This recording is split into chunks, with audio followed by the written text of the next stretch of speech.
Title: The Drawings of Isaac Halloway. Chapter 1: The Return of Isaac Halloway. The town of Ashwood had long forgotten Isaac Halloway. It had been almost 15 years since Isaac had left, without so much as a word or a whisper. People speculated, of course, their minds always eager to fill in the blanks. Some said he had gone off to some prestigious art school. Others whispered of family troubles or romantic heartbreak. A few even believed he'd disappeared into the dark corners of the world, seeking something more than what Ashwood could offer. But in the end, no one really knew, and no one ever thought much about it again. But then, one dreary fall afternoon, Isaac returned. The first sign was the letter, a small, weathered envelope, addressed simply to the mayor of Ashwood. It was handwritten in a messy, almost feverish scrawl, and inside, the message was short, blunt, and cryptic. "I'm back. There will be a show." The townspeople were hesitant at first. After all, Isaac had been a prodigy, once the town's golden child, praised for his art, his strange, compelling drawings that captivated everyone who saw them. But that had been a long time ago. Time changes things. The town had grown older, its people more wary, less trusting. The years hadn't been kind to Ashwood. Cracks had appeared in the foundation of the town itself, and the people who lived here had grown set in their ways. Isaac, however, wasn't the same young artist who had once spent hours at the local cafe sketching the faces of passers-by. That boy had vanished into the past along with his art. The man who now stood at the edge of town, tall, gaunt, his face obscured by a thick, unkempt beard, was a stranger. His eyes were hollow, his expression inscrutable, and yet there was something about him, something that pulled at the air, making it heavy, thick with a sense of unease. Isaac had arrived with little fanfare, quietly slipping into the town under the cover of night, setting up in a small, secluded building near the edge of the woods, away from the noise of the town centre. No one saw him during the day, but they could hear strange sounds emanating from his place: scraping, the shuffling of paper, a low murmur of voices. None of it quite right, none of it explained. And then the show was announced. A grand performance open to the public. Isaac would unveil his new work, his masterpiece, the culmination of his years away. He promised it would be unlike anything the town had ever seen before. Art that would move, that would breathe. Art that lived. The invitation was simple, a piece of paper, folded and tucked under the door of every home. The words were plain, the message chilling in its brevity. "Come, witness my art, feel it, live it." The people of Ashwood whispered about it. Some were excited, eager to see the boy they had once adored return as a grown man, with his genius no doubt refined in ways they couldn't imagine. Others were more hesitant, even afraid. What had Isaac been doing all these years? Why had he left? Why return now, after so much time? And what could he mean by art that lives? The first glimpse. The night of the show arrived, and with it, a palpable tension in the air. The town hall had been set up for the event, chairs lined up in neat rows, dim lighting casting long shadows across the floor. A hush fell over the crowd as they filed in, their steps hesitant, as if they were approaching a place they didn't quite recognize. There was an undeniable weight to the evening. The air felt thick, like it was holding its breath, waiting for something to happen. Isaac had promised the show would be unlike anything they had seen before, and he was not lying. When the lights dimmed, the crowd fell into an eerie silence. In the center of the room stood an easel, draped in a heavy black cloth. Isaac Halloway stood beside it, his presence almost unsettling. He was thinner than most remembered, his clothes ragged, the air around him charged with something sinister. He didn't speak at first. He simply stared at the crowd, his hollow eyes seeming to pierce through the darkness. Then, slowly, Isaac reached up and pulled the cloth from the canvas, revealing his work. It was a drawing, a large, sprawling piece, covering the entirety of the canvas. At first glance, it appeared to be an idyllic landscape, a peaceful scene of a forest at twilight. Tall trees loomed over a quiet clearing, a still pond reflecting the sky, and in the distance, a small cottage with a chimney billowing smoke. But as the crowd looked closer, a strange feeling began to settle in their stomachs. There was movement in the drawing. The trees swayed as though stirred by an invisible wind. The smoke from the cottage's chimney billowed unnaturally, swirling in a way that made no sense. A figure moved by the pond, so subtle at first that it might have been a trick of the light. But it wasn't a trick. The figure's limbs twitched, its head turned, its eyes flicking to the audience in a manner that sent a chill through the room. Isaac stood at the side of the stage, his gaze fixed on the drawing, his expression cold. As the audience looked on in shock and awe, the figure in the drawing, slowly, unnaturally, moved toward them. Its hands reached out from the page, impossibly long fingers stretching toward the edge of the canvas. A gasp rippled through the crowd. People shuffled nervously in their seats, exchanging nervous glances. But no one dared look away. Isaac's voice suddenly broke through the tension, low and measured. "This is not just a drawing. It is my creation, and it lives." The figure in the drawing pulled itself further from the page, its hand now just inches from the canvas's edge. There was a low creaking sound, as though something ancient and worn was stretching, breaking. And then the unthinkable happened. The hand reached out. The audience gasped as the figure, still a part of the paper, seemed to climb from the canvas itself, its body distorting and pulling into the physical world. The room plunged into chaos. The figure's face was twisted, a grotesque parody of humanity. Its skin was pale and stretched tight over its bones, its mouth open in a silent scream. Its eyes, empty, hollow pits that stared through the room, through the audience, flickered with something dark, something hungry. People scrambled from their seats, backing away from the creature, but they were too slow. The thing, it wasn't just a drawing anymore. It was alive. It moved in a jerky, unnatural way, like a puppet pulled by unseen strings. Isaac watched it, unblinking. His lips curled into a cold, detached smile. "You see, this is the art of life. I bring it into being. It is no longer confined to paper. It is free." The creature lunged, but before it could reach the crowd, a sharp, crackling noise split the air. The drawing, the creature, suddenly stopped. It froze, its outstretched hands suspended in the air, its body twitching. For a moment, everything was silent. The audience, paralyzed by fear, stared as the creature remained in place, trapped between worlds. And then, with a flicker, it collapsed back into the canvas. The paper rippled as though disturbed by an invisible force. The figure, now once again flat and lifeless, was once again just an image, motionless and still.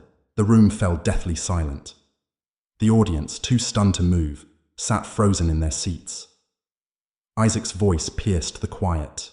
"This is the power of my art." The aftermath. The show ended in a hurried, frightened exodus. The townspeople spilled out into the streets, whispering, murmuring to each other in frantic disbelief. The lines between the real world and the nightmare Isaac had created had blurred, and they didn't know what to make of it. Isaac remained in the hall long after the last of the crowd had fled. He stared at the canvas, at the remnants of his work, still and lifeless once again. But Isaac wasn't finished. The art was only beginning. Chapter. Summary. In Chapter 1, Isaac Halloway returns to his hometown after years of absence, bringing with him a strange black stick that he claims allows him to animate his drawings. He unveils his new art during a private performance, where his creations come to life before the stunned audience. A disturbing figure crawls from the paper, horrifying the crowd. Isaac is unfazed, revealing that his art can break the boundaries between reality and imagination. The chapter ends with the audience frightened and unsettled. While Isaac begins to plan his next move, his art is only beginning to take hold of the world. Chapter 2. The Brush of Madness. The sun hung low in the sky, casting an eerie glow over Ashwood. The town was quieter now, the streets less crowded, and the lingering unease in the air was palpable. In the wake of Isaac's show, the people of Ashwood could feel the weight of something dark settling over them, a slow, creeping dread that grew with every passing day. The strange disappearance of Emily Shaw was only the beginning. And though many tried to ignore it, some couldn't shake the feeling that something was wrong. something alive in the very fabric of their world. Isaac Halloway had returned, and his art was no longer confined to the paper. The thin, fragile boundary between creation and reality had been torn open, and with it, something ancient, something malevolent, had poured into their world. And now, like a slow poison, it spread, twisting everything it touched. Isaac, however, was blissfully unaware, or perhaps he simply didn't care. He remained hidden in his studio, the once vibrant artist's mind consumed with something far darker than art. The black stick had opened a door to something beyond understanding, and Isaac was determined to explore the depths of what it could offer. The Return of the Shadows. 3 days after the show, the first signs of something wrong began to show themselves. It wasn't obvious at first, nothing more than whispers and hushed conversations in the streets. It started with the children, their faces drawn with unease as they spoke of shadows that moved in the corners of their rooms. At first, the town dismissed it as childish imagination. After all, children often had vivid dreams, often spoke of things that weren't there. But when the adults began to see it too, when they began to hear the low murmurs in the night, the things that didn't belong, that was when the fear began to settle in. The first death occurred when the town's butcher, Sam, went missing. His wife, Kathy, hadn't seen him for 2 days, and when she went to his shop to look for him, she found the door wide open, the meat hanging in the coolers untouched, the lights flickering ominously. The strange thing, though, was that the air inside the shop was cold, unnaturally cold, a deep, creeping chill that gnawed at the bones, as though the shop itself had become a tomb. But it wasn't just the cold that frightened her. As she stepped further into the shop, she found something that made her heart stop. In the corner of the room, beneath the blood-stained cutting table, were shadows, shadows that didn't belong, shadows that seemed to move. Her scream echoed through the empty shop, but by the time help arrived, the shadows were gone. And so was Sam. No body was found, no blood, just the shadows, and a single drawing pinned to the wall, depicting a butcher's knife covered in blood and twisted in unnatural shapes. It was Isaac's handwriting, unmistakable. It was the first sign that Isaac's art had begun to seep beyond the canvas. The drawing comes alive. Isaac, locked away in his studio, was unaware, or so it seemed, of the horrors unfolding outside. His obsession with the black stick had consumed him completely. The feverish energy that had once defined him as an artist was now a madness, a compulsive drive to create and destroy. The drawings he had begun to make were no longer simple images. They were portals, windows into something far darker than the world could bear. He no longer drew for expression or exploration. He drew to feed the hunger that had overtaken him. One night, as he sat hunched over his desk, Isaac's hands shook violently as he traced the lines of a new drawing. It was a figure, a human figure, though twisted, its limbs elongated unnaturally, its face contorted in agony. Its eyes were hollow, black pits. As he sketched, Isaac felt the familiar tug, the sensation of something pulling at him, from the paper, from the tip of his pencil, as if the creature was reaching out, waiting for him to finish. Not yet, Isaac whispered to himself, but the words felt wrong. He knew the creature would come alive soon enough, and when it did, it would not be confined to the paper.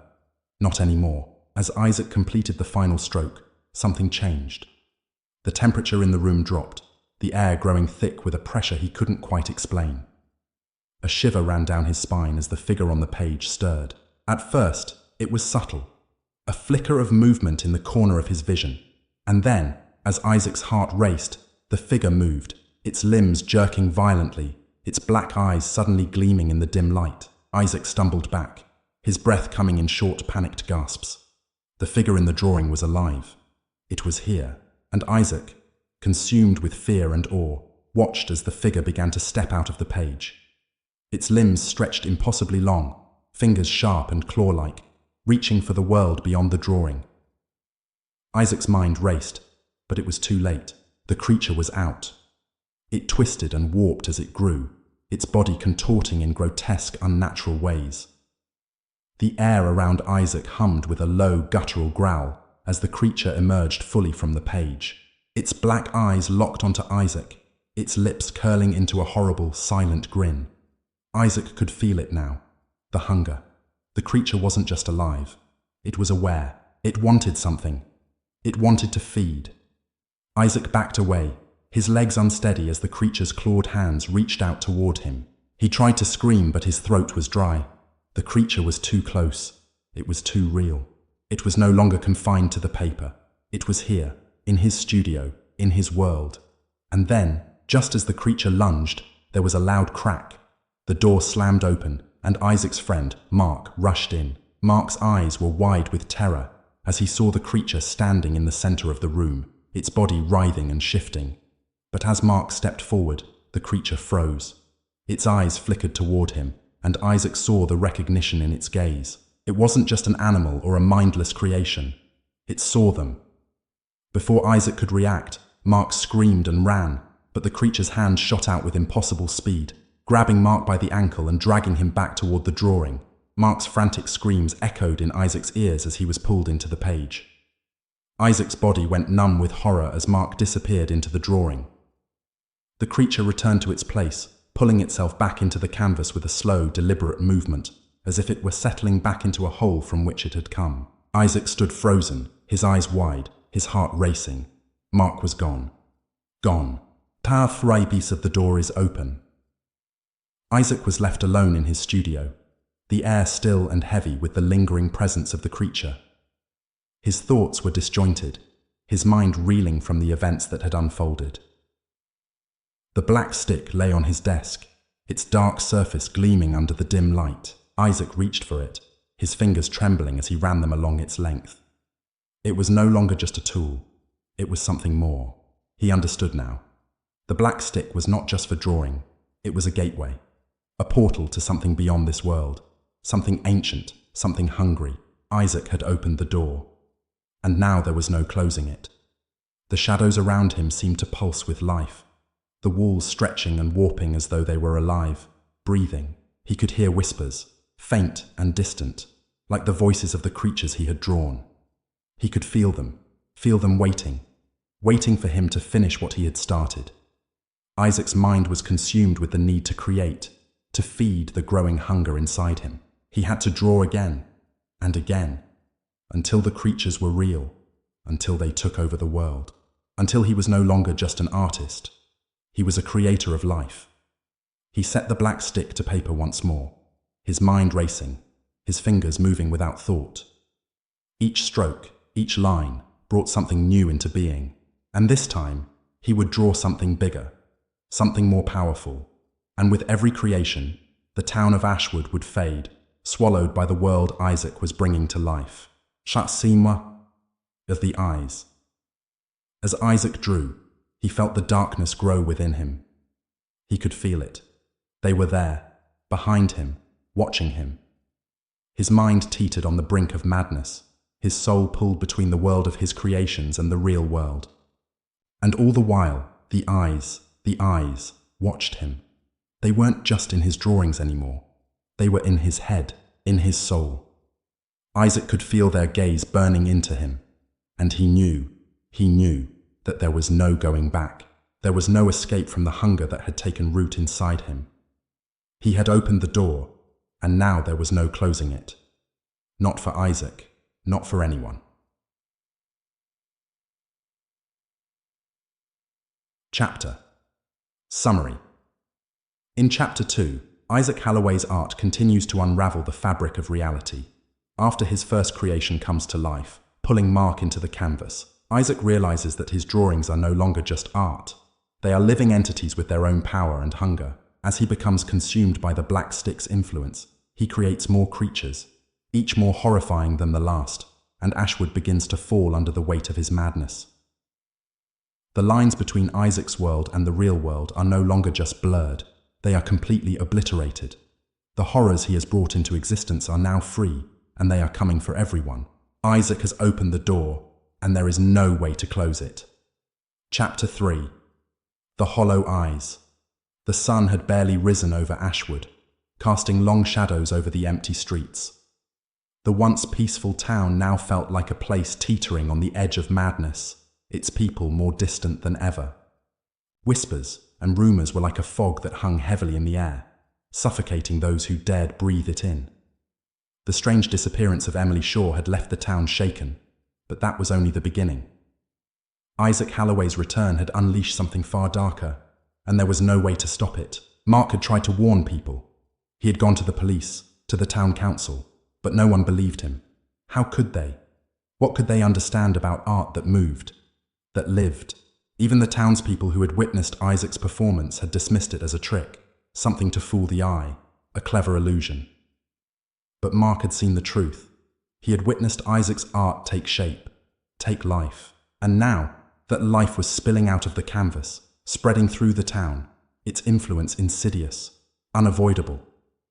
Isaac's studio, once an isolated space filled with the quiet hum of creation, had become a dark, festering place. The very air around it seemed to pulse with malevolent energy, and anyone who ventured too close could feel it. The suffocating weight of something ancient, something hungry. The building was no longer just a place of creation. It was a gateway. The eyes of the lost. 2 days after Emily's disappearance, the town's unease turned to terror when the first body was found. It was Mrs. Timmons, the elderly librarian, who discovered the body in the woods behind Isaac's studio. At first, she thought it was a trick of the light, a bundle of branches and old leaves. But when she approached, her blood ran cold. It was a body, but it wasn't a body anymore. It had been distorted, twisted in unnatural ways, its limbs broken and bent in ways that should have been impossible. The skin was pale, stretched tight over the bones, and the face was a mask of horror, frozen in a perpetual scream. When the police arrived, they found no sign of struggle, no sign of a weapon. There was nothing to explain what had happened to the poor woman, just the body, twisted and lifeless. But the most terrifying thing was what they found when they looked into her eyes. Her eyes were wide open, but they weren't just open. They were hollow, empty, like dark pits that went on forever, sucking in all the light around them. The officers who examined her recoiled in terror. They had seen death before, but this was different. This was something beyond death, something unnatural. And so the rumors began. People started to talk. They whispered about Isaac Halloway and his strange art. They said that the things he had drawn were starting to come to life, that his creations were reaching out into the world, pulling people into his twisted reality. They spoke of Emily Shaw, of her disappearance, of how her face had appeared in Isaac's most recent drawing.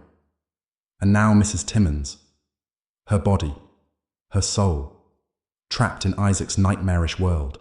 The more they talked, the more the town's sense of reality began to fracture. No one felt safe. No one could trust their own eyes. What was real? What was part of Isaac's art? And how much of it was still alive? The town shivers. As the days dragged on, Isaac remained locked away in his studio, his isolation growing more complete. He was no longer seen during the day, only at night, when strange lights flickered through the cracks in the shutters. His presence was a dark stain on the town, a constant oppressive weight pressing down on its people. No one dared approach his building, and yet it was as if his influence was everywhere. One night, a group of teenagers decided to investigate. The tension in the town was palpable, and they thought they could handle the fear. They crept through the woods, their flashlights cutting through the fog that seemed to hang just above the ground, like something alive. When they reached Isaac's studio, the door creaked open, as though inviting them in. They hesitated at first, but their curiosity outweighed their caution. They stepped inside. The studio was like nothing they had imagined. It wasn't just an artist's space. It was a shrine to something far darker. The walls were covered in sketches, drawings, and paintings.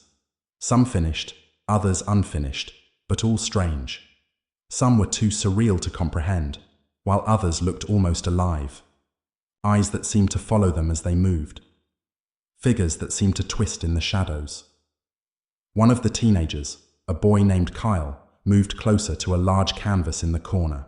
It was covered with a cloth, but as he tugged at the edge, the cloth fell away, revealing a grotesque scene. A forest filled with twisted, deformed figures, their bodies distorted and their faces frozen in fear. He reached out to touch the canvas. At that moment, the air grew cold. A low, guttural whisper seemed to fill the room, as if the shadows themselves were speaking. The teenagers froze. The room seemed to pulse with life. Kyle looked at his friends, his eyes wide with fear. "We need to leave. Now." But it was too late. The drawing began to move. At first it was subtle, a flicker of motion in the corner of their eyes. But as they stared at it, the figures in the painting began to twist, their limbs shifting unnaturally, their mouths opening in silent screams. And then the eyes, those dark, hollow eyes, opened. Kyle screamed as the painting began to reach for them, its hands crawling out from the canvas, stretching toward the room. The others turned and fled, but Kyle was not fast enough. His scream echoed through the night as the painting reached out and dragged him into the canvas, his body vanishing into the twisted forest.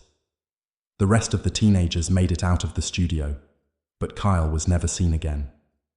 The police found his body hours later, in the forest, just a few hundred yards from Isaac's studio. But it was no longer Kyle. His body was distorted, his features twisted in a grotesque mockery of his former self, his eyes wide open, hollow, empty.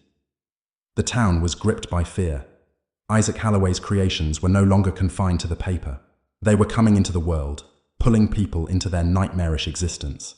And Isaac, he was still locked in his studio, oblivious to the destruction his art was causing. Or perhaps he was not oblivious.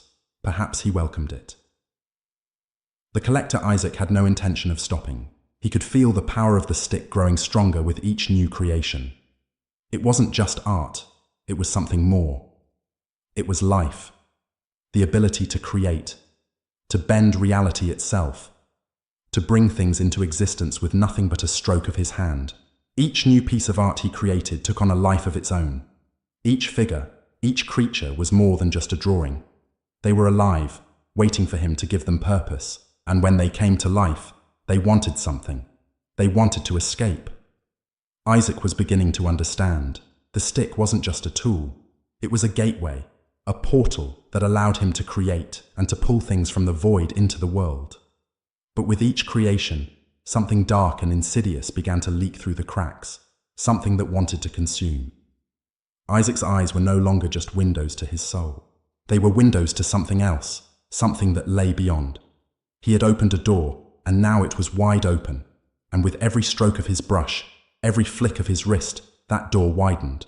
And then, one night, as he stared at his latest creation, a towering figure with hollow eyes and limbs twisted beyond recognition, Isaac realized that he had gone too far. The thing he had created was alive. It was aware. It was watching him. But Isaac didn't feel fear. No, he felt power. "This is just the beginning," he whispered, his voice low and hollow. "This is only the start." As he stared at the creature, it moved, slowly at first, but with growing intensity. Its limbs stretched, its eyes fixed on him, and in that moment, Isaac understood.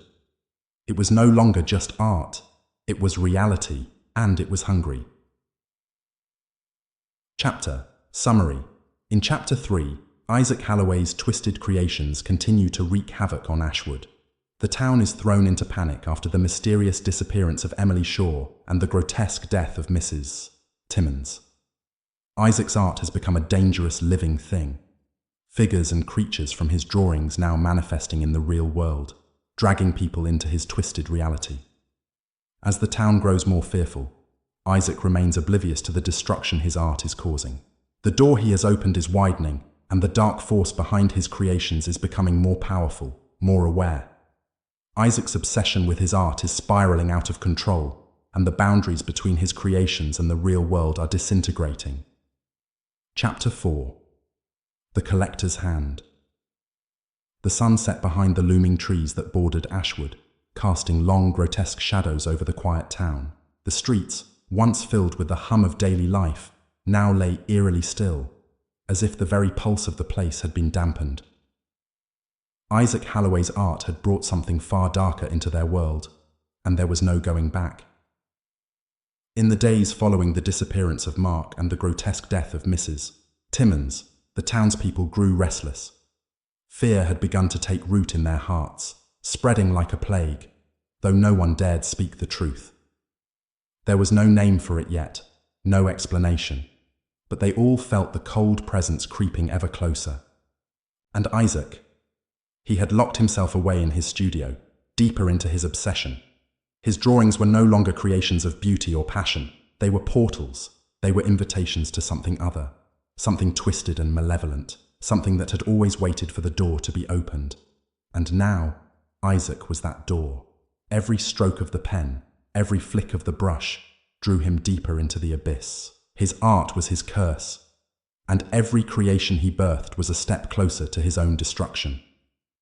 The black stick that had begun it all lay beside him on his desk, cold and unyielding. It was his tool, his anchor, and his undoing. He couldn't stop now. He wouldn't stop. The gathering shadows. The town's desperation grew. People had begun to notice strange things, disappearances, sudden bouts of madness, whispers in the dark. Children spoke of figures standing at the edge of the woods, their faces distorted, eyes hollow and endless. The town had been warped by Isaac's work, and the longer he stayed in his studio, the worse things became. It was 1 week after the death of Mrs. Timmons when Sarah Carrington, a local teacher, found herself walking the streets in a haze, drawn by an unnatural pull toward Isaac's studio. She had seen the strange shadows moving in the corners of her vision, the unsettling silence that seemed to follow her. She tried to ignore it, but the pull was too strong. Her feet carried her forward as if controlled by something far beyond her own will. When she arrived at the studio, she found the door ajar. Isaac had always kept it locked, always shut away in his dark sanctuary. But now the door was open. The air inside was thick with a stifling heat, the smell of ink and something else. The shadows inside seemed to stretch unnaturally, as though they were waiting, watching, alive. Sarah stepped inside, her heart pounding as the darkness seemed to reach out toward her, pulling her deeper. She could hear movement from within, the faint rustle of paper, the scrape of charcoal against canvas, but no sound of Isaac. "Isaac," she called softly, her voice trembling as she moved deeper into the room. She saw him then, his silhouette, hunched over the desk, his back to her. He was focused on his work, his hands trembling as they danced over the paper. But there was something wrong. His movements were jerky, unnatural, like a puppet on a string. And his breathing, it was too heavy, too labored.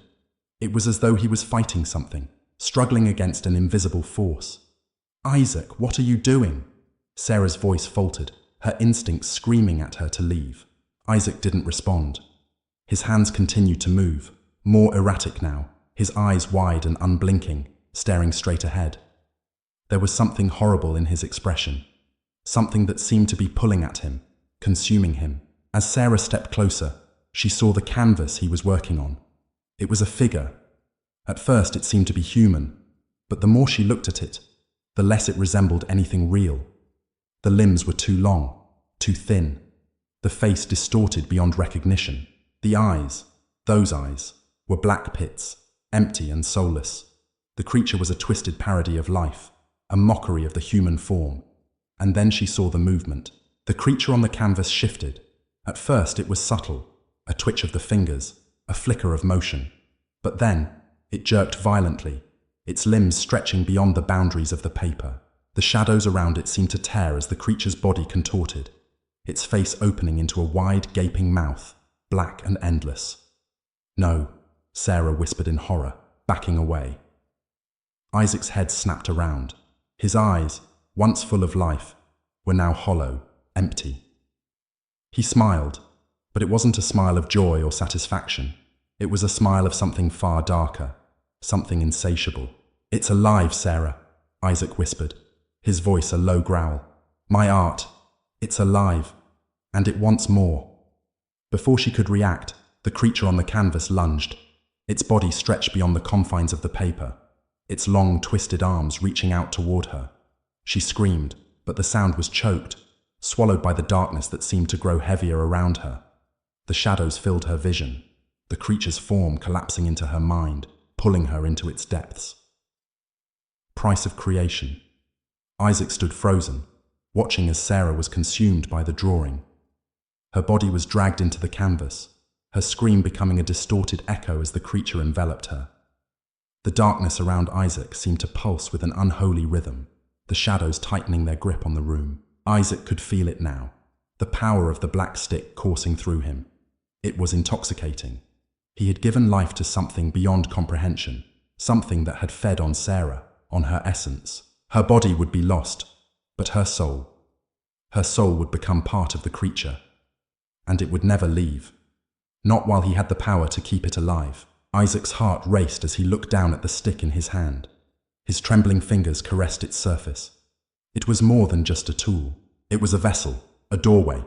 It had become an extension of himself. He couldn't stop now. The creature had tasted life, and it would only grow stronger. It would hunger for more.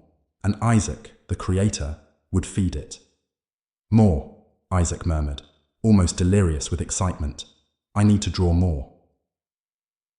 The strain of creation. In the days that followed, Isaac's work became more erratic, more frantic. He couldn't sleep. He couldn't eat. His obsession with his art had consumed him completely. The studio, once a place of creativity and inspiration, had become a nightmare. The walls were covered in sketches, some barely recognizable, others too terrifying to comprehend. Figures with hollow eyes, twisted forms, and grotesque expressions stared out at him from the paper. Each creation took more from him. More of his mind, more of his soul. The lines between his creations and the real world blurred with every stroke of his pen. And yet, Isaac could not stop. He had unlocked something ancient, something powerful, and he was addicted to it. But with each new creation, the darkness grew stronger. The creatures in the drawings were no longer confined to the paper. They moved, they reached out, they breathed. And with every figure he drew, the shadows crept closer. They filled his mind, his thoughts, until they were all he could see, all he could hear. It was only a matter of time before the next one would come. But the empty eyes. Isaac's work reached its peak one cold, moonless night. His hand trembled as he sketched the outline of a new creature. Larger, more powerful than anything he had drawn before. Its form was too vast to be contained by the page. Its limbs were long and twisted, its eyes black pits that seemed to swallow all light. The mouth, wide and gaping, was filled with sharp, jagged teeth, a hungry maw that seemed to grow as the drawing took shape. Isaac's breath quickened as he filled in the details. The shadows in the room seemed to grow thicker, more oppressive. He could feel it, the pull, the hunger, as the creature began to emerge from the paper. The black stick trembled in his hand, as if it too were alive, as if it were feeding on the energy of the creature. And then, as Isaac drew the final stroke, it happened. The creature moved, its limbs twisted and snapped, stretching beyond the confines of the page. Its black eyes gleamed, and Isaac's heart skipped a beat as he watched it slowly rise from the canvas. Its grotesque form filled the room, its dark presence overwhelming the air. Isaac smiled, a twisted, satisfied grin, but it was short-lived. The creature turned to face him, its hollow eyes locking onto his. And then it spoke. "You are the creator," it said in a voice that was not a voice, but a low, guttural hum that filled Isaac's mind. "And now, you will join us." Isaac's blood ran cold. The creature's limbs stretched toward him, its shadowy form closing in. The last thing Isaac saw before the darkness took him was the creature's hollow eyes. Eyes that watched him, waiting to consume him, to make him one of them. Chapter summary. In Chapter 4, Isaac's descent into madness accelerates as his creations begin to escape the confines of the paper and take on a terrifying, tangible presence. The creature that he draws consumes Sarah, and with each new creation, the darkness grows stronger, feeding on Isaac's obsession. He can no longer distinguish between his art and reality, as the creatures he draws move, breathe, and hunger for more. In the end, Isaac's work culminates in the creation of an entity more powerful than ever before, and the creature turns its gaze on Isaac, drawing him into the nightmare he has unleashed. The boundary between the world of his art and reality has shattered. There is no escape now. Chapter 5. The Collector's Awakening. The chill of autumn had settled over Ashwood. a town that had once been content to slumber under the quiet rhythms of rural life. But since Isaac Halloway's return, the town had begun to change, its people uneasy, haunted by a sense of dread that seemed to seep into the very soil beneath their feet. There was an undercurrent of something wrong, a feeling of tension that crackled in the air, thickening with each passing day. Isaac's art had grown darker. What had started as an innocent exploration of his creativity had transformed into an insatiable need to create, a compulsion that fed on something beyond his understanding. The black stick, the tool that had allowed him to draw the first creatures, had become an anchor, a tether to a world far darker than he could have ever imagined. For days, Isaac had not left his studio. He spent every waking moment creating, his obsession consuming him entirely. The people who had once known him, his friends, his acquaintances, could see the change. The man they had known was no longer there. Isaac was no longer Isaac. He was something else, something twisted, something driven by forces beyond the veil of this world. In the streets of Ashwood, the effects of Isaac's descent into madness were already beginning to show. The town struggles. It started small. Little things. Whispers in the night. A faint rustling in the dark, as if something was moving just out of sight. People began to notice shadows in the corners of their rooms, figures that seemed to flicker and shift, disappearing when they tried to look directly at them. Dogs began barking at invisible intruders, their fur bristling as if they sensed something the humans couldn't see. Livestock disappeared overnight, vanishing without a trace, leaving behind only the faint smell of something metallic and wrong. But the worst of it came with the disappearance of Emily Shaw. She had been close to Isaac, a former muse and confidant, someone who had always supported his art. But when she failed to return home one evening, the town feared the worst. It wasn't like Emily to vanish, especially after her last conversation with Isaac, where she had mentioned going to his studio. No one knew what had happened, but people started to speak in hushed tones about Isaac's recent strange behavior. And then there were the bodies. For the first victim, it was Sarah Carrington, the town's schoolteacher, who found the first body. She had been out for a walk when she saw something in the woods, something strange just beyond the tree line. At first, it had looked like a pile of clothing, but as she drew closer, the smell hit her, a thick, acrid scent that made her stomach churn. And then she saw it. The body of Mrs. Timmons, the librarian, was sprawled across the ground, her arms twisted at impossible angles, her neck broken in a way that no human body should bend. Her face was frozen in a mask of horror, her mouth open, her eyes wide, yet there was no sign of a struggle. No blood. No wounds. The strangest thing was her eyes, those dark, hollow eyes that seemed to go on forever, as if there was nothing behind them. They were empty. Sarah recoiled, her breath shallow as her mind struggled to comprehend what she was seeing. She stepped back, her heart hammering in her chest. She had known Mrs. Timmons for years. The woman had always been kind, gentle. This was unnatural. The police arrived shortly after, but there was no explanation. No blood. No signs of a struggle. Just the body. And that look, those eyes that seemed to stare straight through them, as if they were seeing something far beyond the world. The body was taken away, but the chill lingered in the air, and the town grew quieter. People spoke in hushed tones about the death, but no one dared mention Isaac's name. Not yet. But they all knew, deep down, what had happened. The hunger grows. Isaac's obsession with his art had taken on a life of its own. The more he drew, the more the creatures seemed to want. They weren't content with just being drawn anymore. They were demanding to be alive. Isaac's work became more frantic, more desperate as he poured his mind and soul into the drawings, creating ever darker and more twisted creatures. He drew monsters that lurked in the shadows, creatures that were part man, part beast, with faces contorted in agony. But no matter how many he created, the hunger only grew stronger. Each new creation seemed to pull something from Isaac, as if the act of drawing was feeding the very darkness he had unleashed. His hands shook as he worked, his breath coming in short, erratic gasps. The shadows in his studio stretched out, creeping along the walls like living things, whispering to him in voices that weren't his own. Isaac could feel it now. The creatures, they were alive. His drawings were no longer just paper and ink. They were portals, doors, and the more he opened them, the more the darkness poured out. One night, Isaac worked late into the morning, his mind barely functional, his body exhausted but driven by something deeper than mere desire. The creature he had drawn that night, its face twisted in agony, stirred. For a moment, Isaac thought it was just his imagination, a trick of the mind, but as he looked closer, he saw the creature's eyes flicker. The darkness in the room deepened, and the temperature dropped. It was happening again. Isaac stared at the canvas, his breath caught in his throat. The creature's limbs twitched. It moved.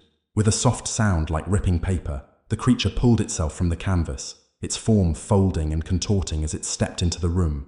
Isaac couldn't move, his heart pounding in his chest as the creature's twisted form loomed before him. And then, in a voice that was more felt than heard, it spoke.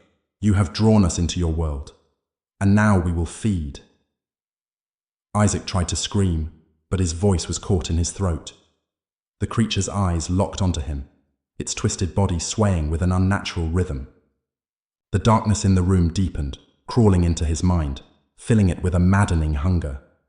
It stepped forward and Isaac stumbled back, but the creature's clawed hand shot out, grabbing him by the arm. Its grip was cold, its fingers like iron.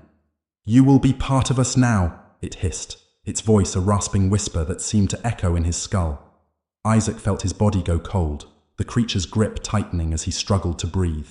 He could feel the darkness crawling inside him, filling him with an overwhelming sense of dread. The walls of the studio seemed to close in, and the shadows writhed like snakes, pulling at him, tugging him toward the creature. In a last, desperate act, Isaac grabbed the black stick from his desk. He raised it, trembling, and brought it down onto the creature's head. The creature screeched, its body convulsing as the stick made contact. For a moment, everything seemed to freeze, and then the creature let out a final deafening howl before collapsing into a pile of shadowy ash. Isaac stood there, panting, his body trembling with exhaustion and fear. The room was silent, save for his ragged breath. He looked down at the black stick in his hand, its surface now slick with something dark and sticky, something alive.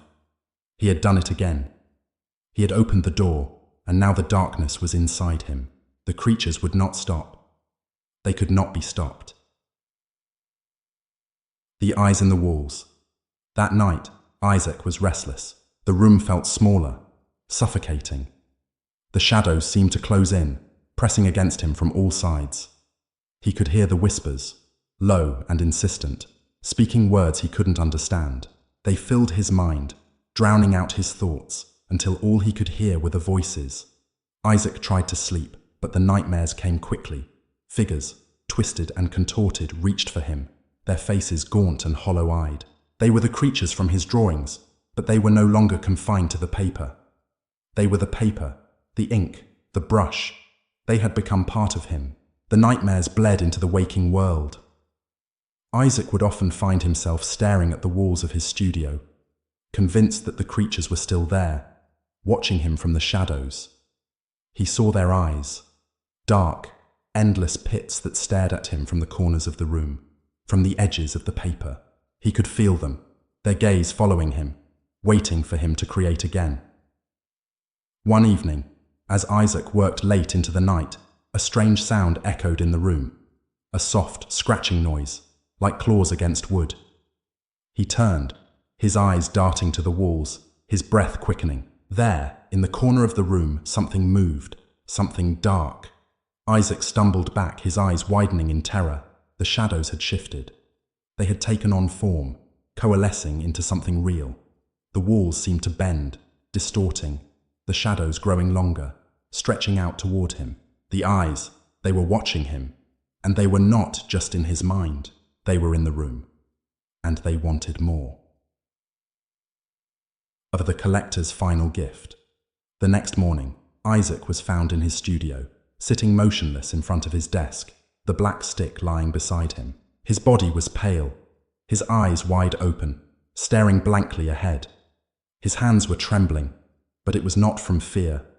It was from the hunger, the same hunger that had consumed him, the hunger for creation. The townspeople found Isaac's body, but they found something else as well, a drawing, unfinished, pinned to the wall. It depicted a figure standing at the edge of Ashwood, its face contorted in a silent scream. Its eyes were hollow, empty. The creature had taken its final form, and Isaac, the creator, had become the first to fall. Chapter summary. In Chapter 5, Isaac's descent into madness accelerates as his creations begin to escape the confines of the page and manifest in the real world. The dark force he has unleashed grows stronger, feeding on Isaac's obsession. The town of Ashwood becomes a place of terror, haunted by the creatures that Isaac has drawn into existence. Isaac, driven by the insatiable hunger to create, draws more terrifying beings, but his own creations begin to consume him. The boundaries between reality and nightmare continue to collapse, and Isaac becomes trapped in the very world he has brought to life. The chapter ends with Isaac's final fall, his body found motionless as his last creation takes form. Chapter 6. The Eyes That Watch. The sky above Ashwood was overcast, the grey clouds hanging low like a funeral shroud, casting the town in an oppressive gloom. The quiet, sleepy village that had once prided itself on its simplicity and serenity had now become something unrecognizable.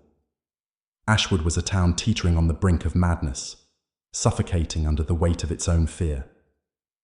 The townspeople spoke in hushed voices, avoiding the center of town, where Isaac's studio stood like a monolith to the horrors that had already begun to consume their lives.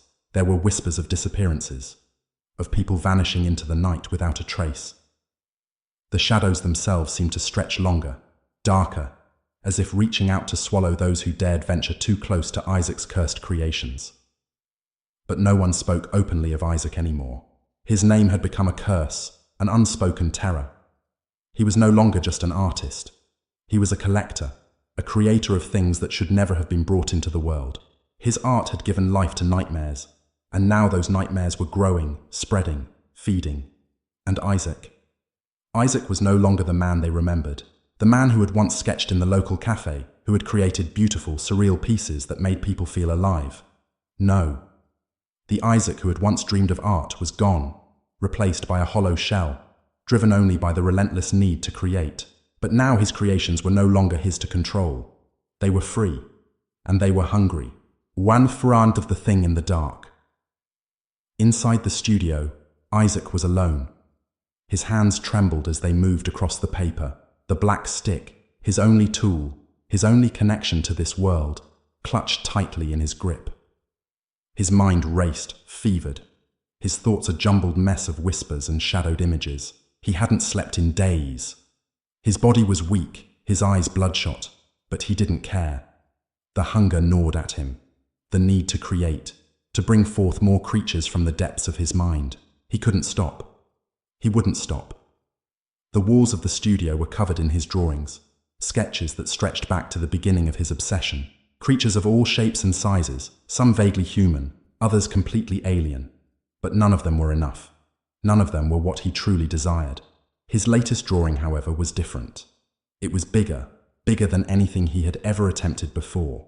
The figure stood tall on the page, its twisted form stretching beyond the confines of the paper. Its body was long and spindly, its face elongated into a grotesque mask, empty eyes hollow and deep.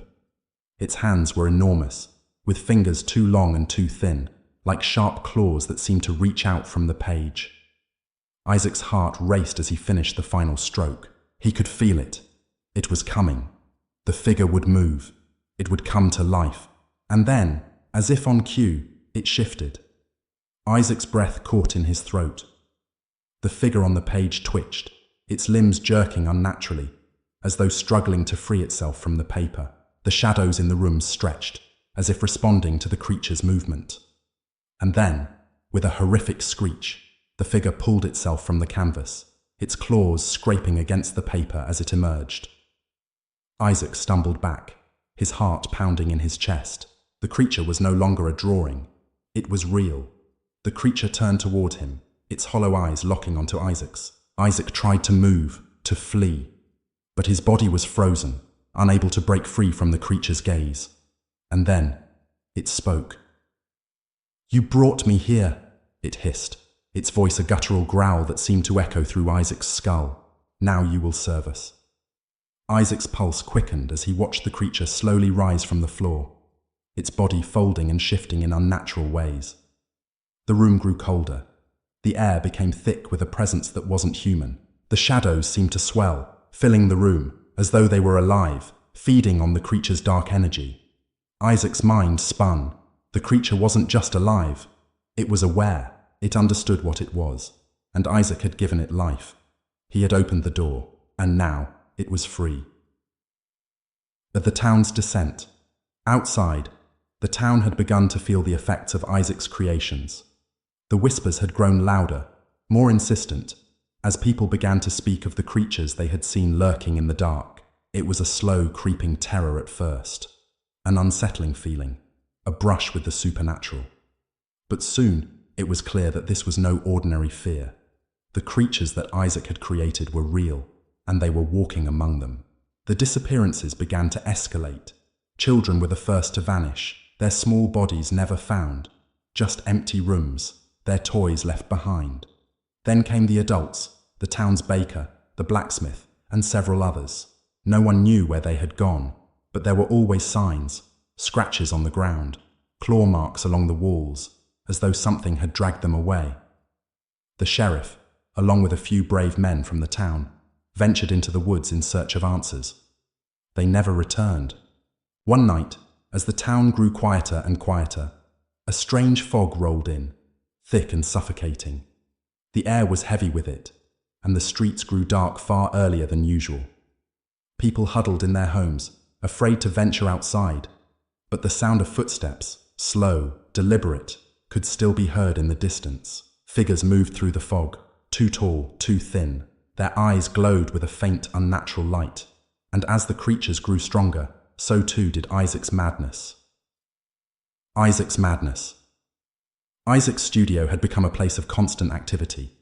He could no longer sleep, no longer eat.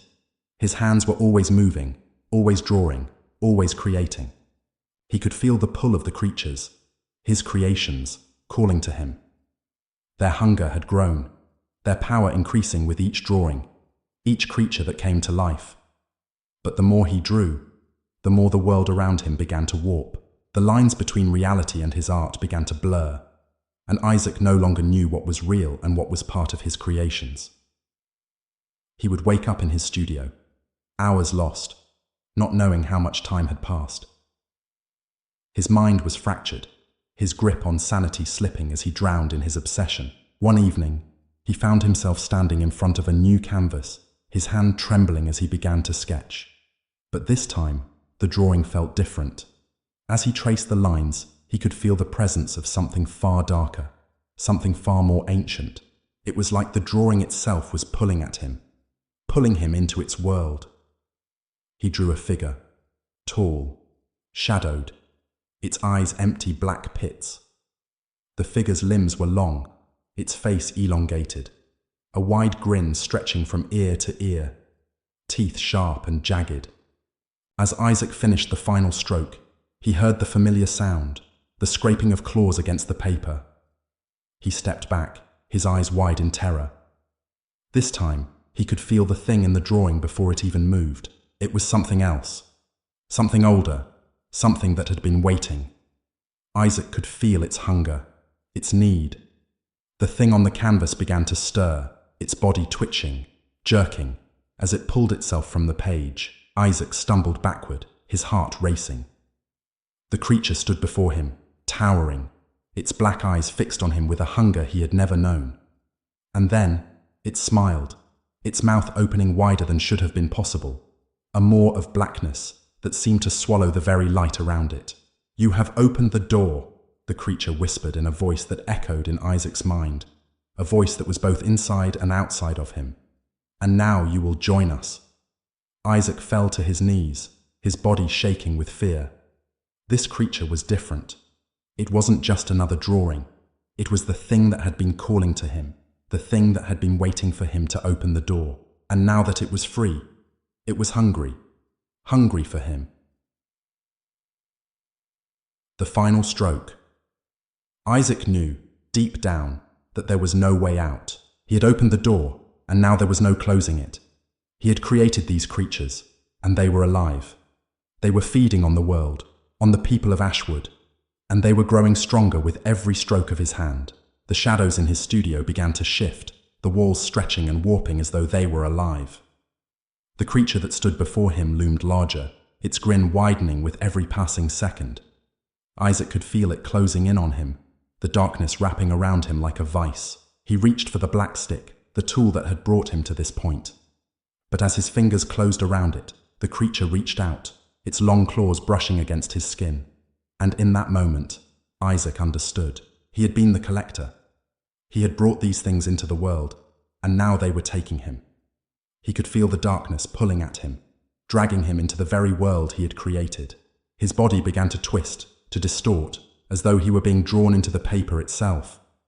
His scream was swallowed by the shadows, and the room seemed to dissolve around him. Chapter summary. In Chapter 6, the horrors that Isaac has unleashed continue to grow stronger.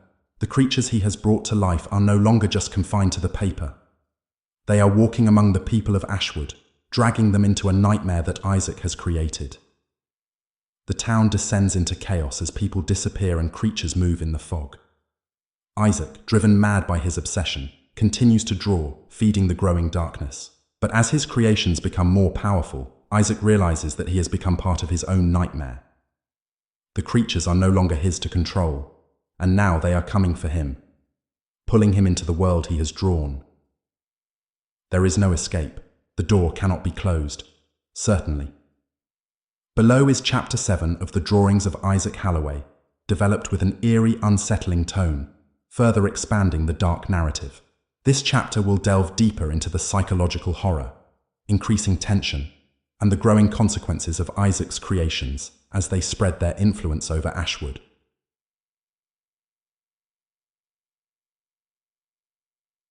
Chapter 7. The Feast of Shadows.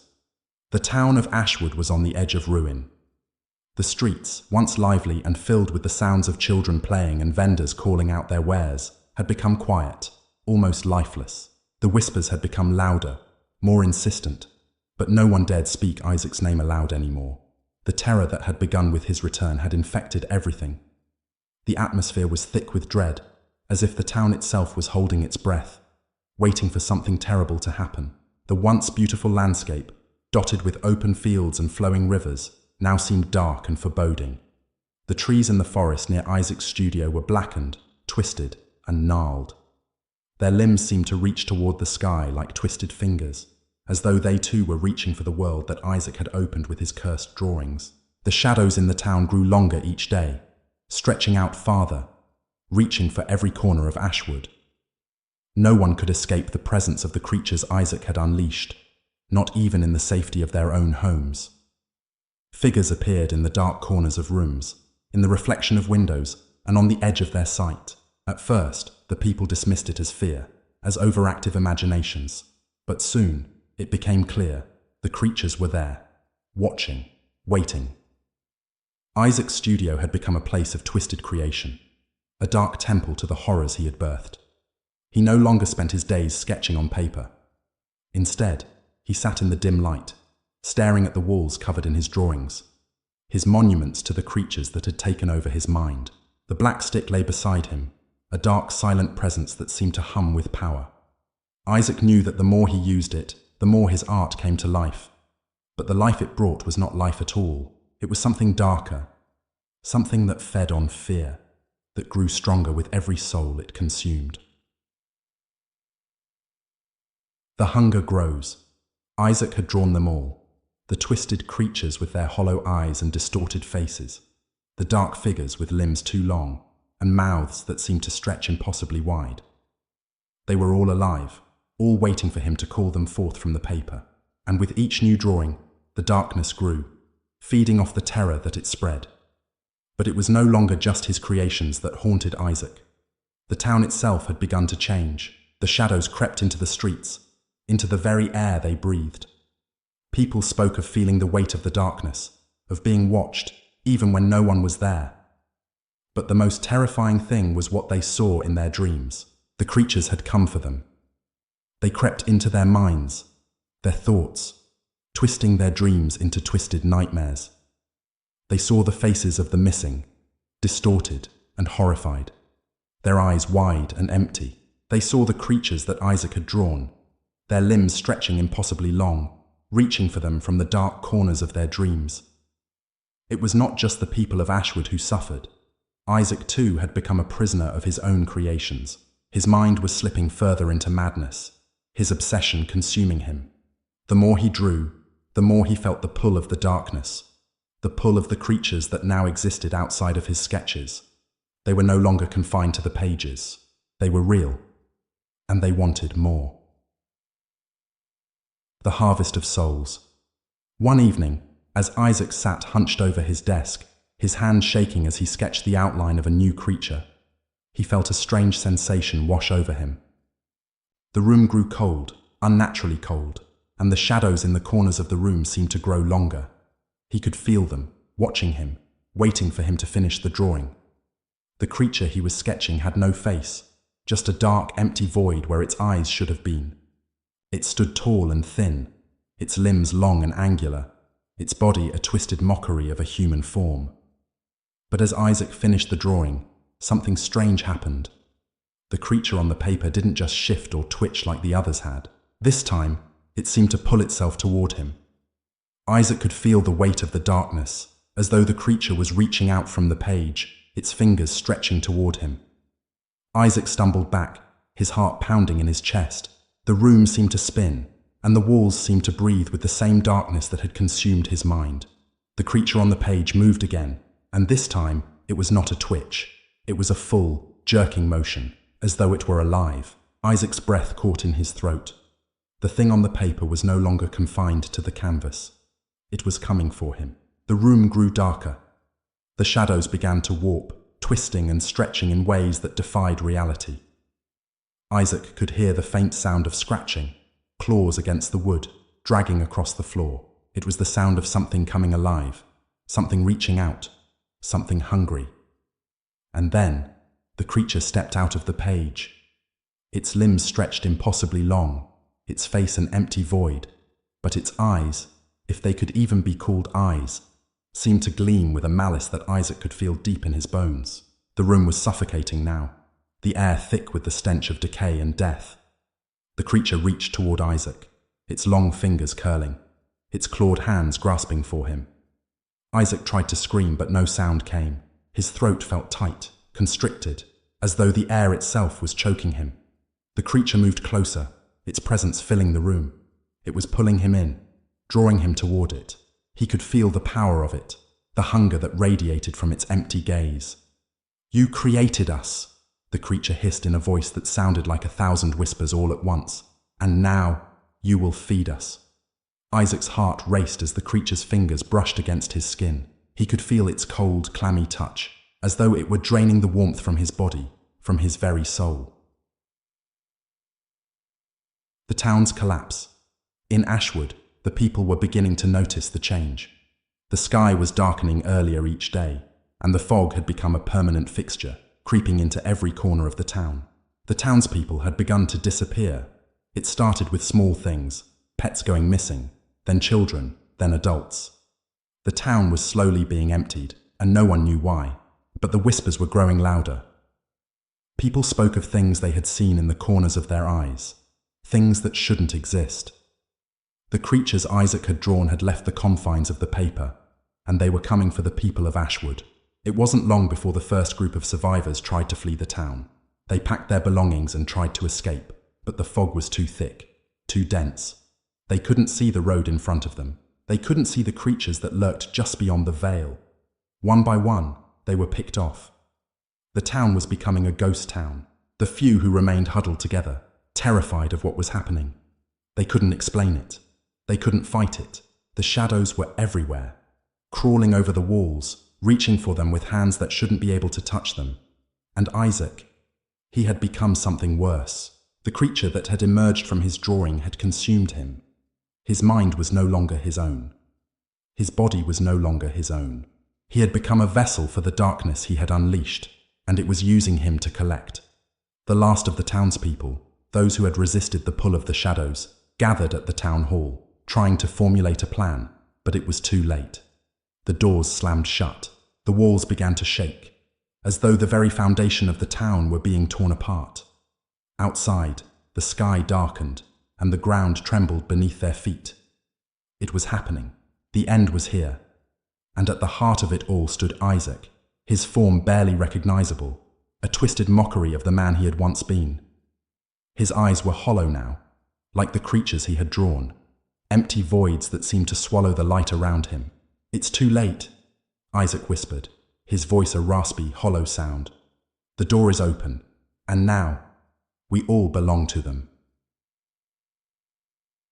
The last stroke.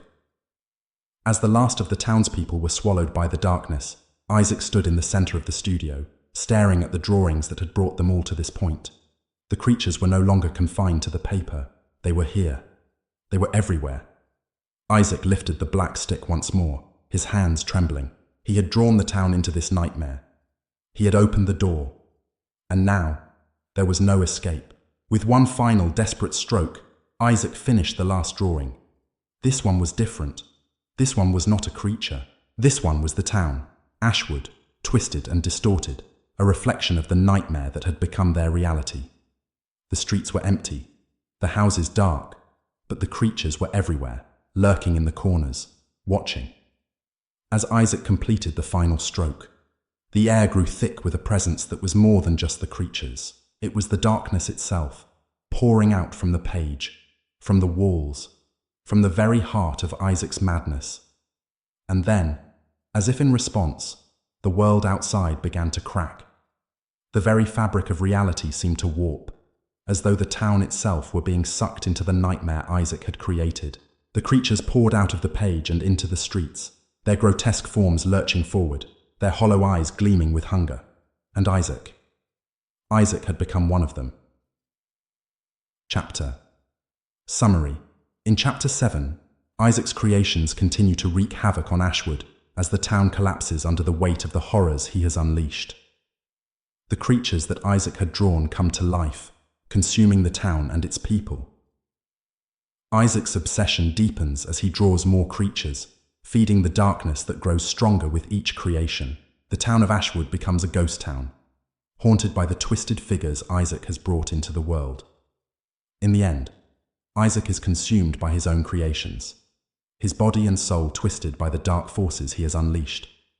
The creatures are free, and the town of Ashwood is lost to the shadows. The door Isaac opened can never be closed. Chapter 8. The Crawling Darkness. Ashwood was a town in its death throes, once a peaceful, quiet place where children played under the sun and the air was fresh with the scent of pine and earth. It had now become something else, something far darker. The streets were empty, the houses abandoned, their doors left ajar, as though the people of Ashwood had been hastily pulled away, their lives disrupted by something unnatural. The once vibrant fields were now choked with weeds and thorns, the very land itself seeming to reject the life that had once flourished here. The sky above was perpetually overcast, clouds swirling in unnatural patterns, darkening with every passing hour. The light of day was scarce, replaced by an eternal twilight, as though the sun had been swallowed by the very horror Isaac Halloway had birthed. Isaac's creations had not only seeped into the town, they had consumed it. The creatures he had drawn were no longer confined to the pages, no longer part of some twisted fantasy. They were real. They had clawed their way out of his mind and his drawings, and now they walked the streets of Ashwood, hungry for what remained of the town's soul. They roamed freely, their eyes empty, hollow, and full of hunger, searching for the remnants of life to consume. The people of Ashwood had once thought that Isaac was merely an eccentric artist, his passion for drawing driven by the desire to create beauty. But the reality of his art had become a nightmare beyond their wildest imagination. He had unlocked something dark, something ancient, and now it was consuming everything. The return of the forgotten one by one, the townspeople had disappeared. First, it was the children, always the children, vanishing in the night, their homes left in an unnatural silence. Then came the adults, the shopkeepers, the farmers, the town's leaders, each one disappearing without a trace, leaving only a lingering sense of dread. The few remaining townsfolk who had resisted the pull of the darkness had barricaded themselves inside their homes, praying that the horrors would pass them by. But no one was safe. No one could escape the creeping presence that seemed to invade every corner of Ashwood. Sarah Carrington had been the last to try to leave. She had been one of the few who had witnessed the horrors firsthand, who had seen the twisted creatures that Isaac had unleashed into the world. Her friends and family had gone missing, and she had known that it was only a matter of time before she would be next. So, she had packed a small bag, gathered what little she could carry, and set off for the edge of the town, hoping to escape the nightmare that had overtaken Ashwood. But when she reached the edge of town, she found something that made her blood run cold. The fog had rolled in, thick and impenetrable, wrapping the town in a suffocating embrace. The path leading out of Ashwood had vanished, swallowed by the same fog that now seemed to reach for her, pulling her back toward the center of the town. The trees were dark, twisted, their branches reaching out like gnarled fingers. The streets she had once walked so confidently had become unfamiliar, the buildings looming like dark giants, their windows staring down at her like eyes. And then, the whispers began. They were faint at first, a soft rustling in the wind, but soon they grew louder, more insistent. Voices, unnatural, inhuman. Sarah turned, her heart pounding, but she could see nothing. Only the darkness, the empty street. The shadows moved. Sarah gasped, her breath catching in her throat as a figure emerged from the darkness.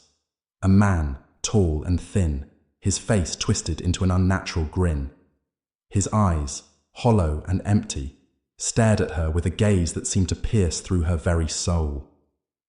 "Sarah," the figure rasped, his voice a low, guttural growl. It was Isaac's voice, but distorted, broken, as if something inhuman was speaking through him. "It's too late. You can't leave. None of us can leave now." Sarah stumbled backward, her heart racing. She knew she had to run, had to escape, but her legs wouldn't move. She was paralyzed by the dread that gripped her.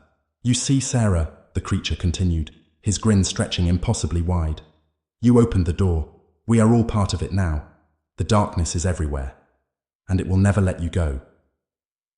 Sarah turned and ran, her feet pounding against the pavement, but the fog closed in around her. The air grew thick with an oppressive weight, as if the very atmosphere was trying to suffocate her. She could hear the whispers now, louder and louder, filling her mind with maddening urgency. She could feel the ground beneath her feet shifting, warping. She ran blindly, her vision distorted by the fog, until she reached the edge of the town, only to be stopped by the wall of trees that had once seemed so familiar. Now they seemed to stretch endlessly, their branches twisting like dark fingers. And in the distance, she could see them. The creatures. Twisted shapes moving through the fog, their eyes glowing faintly in the dark. She was trapped. A chikam. The ritual of the Hollow Ones. Isaac's madness had reached its apex. His creations had consumed Ashwood, and now they were feeding on the last remnants of the town's soul. The creatures had begun to take form beyond the paper, beyond the ink and charcoal that had once given them life.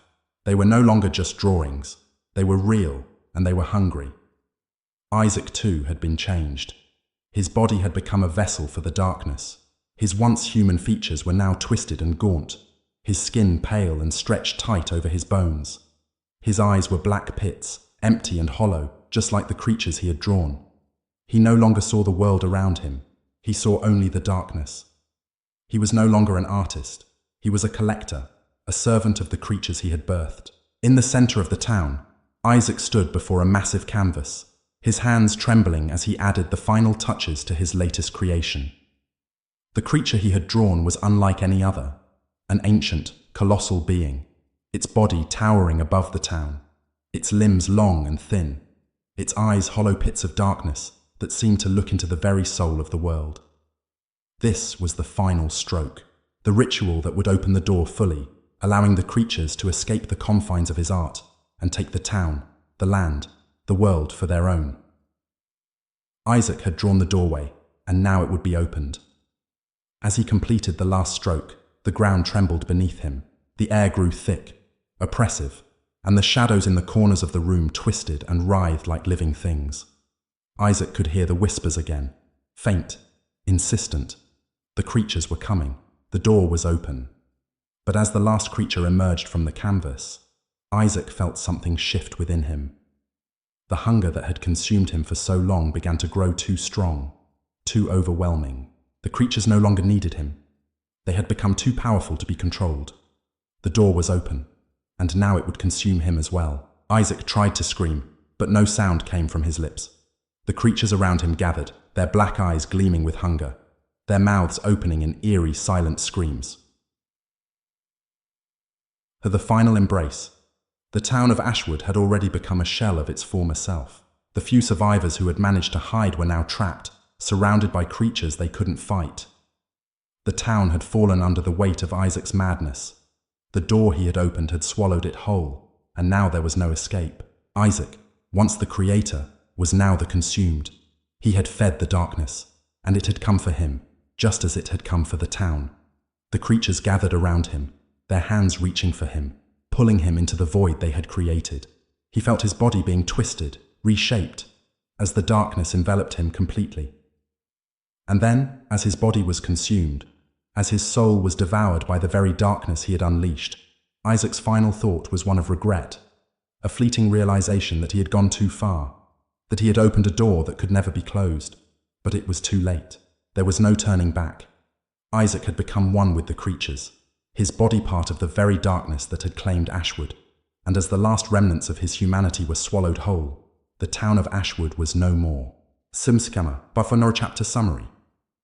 In Chapter 8, the town of Ashwood falls into complete chaos as the creatures Isaac created continue to spread their influence. Isaac's descent into madness deepens, and he realizes that he has lost control over the entities he birthed. The final creature he draws opens a door to the darkness, consuming the town entirely. Isaac is ultimately consumed by the very horrors he has unleashed, and the town of Ashwood is swallowed by the shadows. The chapter ends with the horrifying realization that Isaac's creations have taken over, leaving nothing behind but emptiness and darkness. The door Isaac opened cannot be closed. The creatures are now free, and Ashwood is lost forever. Chapter 9. The Awakening of the Unseen.